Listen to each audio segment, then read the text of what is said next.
Now, page 4, the attempt to right a wrong by erasing history. Okay, stipulation number 1. Slavery in any form imposed upon any person or persons is wrong. Now, can we move on from that, please? Stipulation number 2.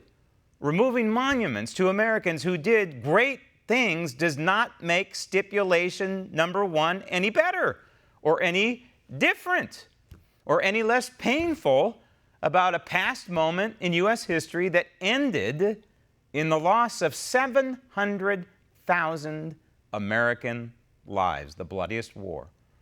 But it does expose a society that is at war with itself. Any culture that feels the need to attack posthumously fellow Americans, effectively punishing them by tearing down monuments to them, is a culture that is in decline. Answer this question. Who is to decide which monuments are acceptable and which are not? There's a statue of the 44th president in Rapid City, South Dakota. Guaranteed, that monument is offensive to millions and millions and millions of Americans. Not because of the color of Barack Obama's skin, but because of the color of his character. Obama is a Marxist, socialist, racialist who did more internal damage to the United States Constitution and the psychological core of this republic than any enemy ever has. And so any tribute to this man, Obama, symbolizes this assault on American values. Yet the Obama statue remains. I don't see any ropes around it, any graffiti. I don't see any throngs of people trying to yank it down. I don't see Nancy Pelosi calling for its removal. And of course, we never will. That's because the people calling for the removal of these tributes to fellow Americans are all ideological members of the radical left. Right, Chuck Schumer? This bill is just one of many steps we must take to acknowledge the painful history. Stop.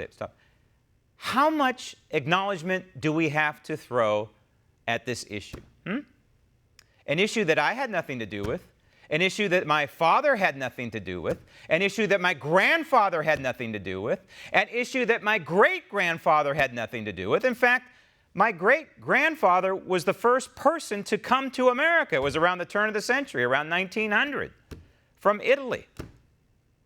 By my math, I went to a state university, so it takes me a little while to do the ciphering here, the numbers, but that's about 35 years post-Civil War. What in the hell does my family have to do with the Civil War or slavery or anything that happened before the Civil War? Because you know where Chuck Schumer is going with this and the other Democrats. You know where Nancy Pelosi is going with this, reparations.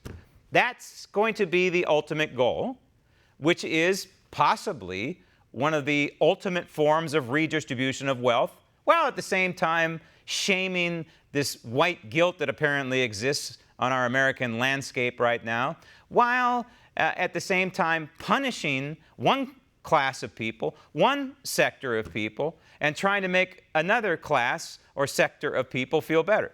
It's absolute ideological insanity. But that's where all of this is headed. We, as a people, have moved on from these problems that we had in our early years of this republic.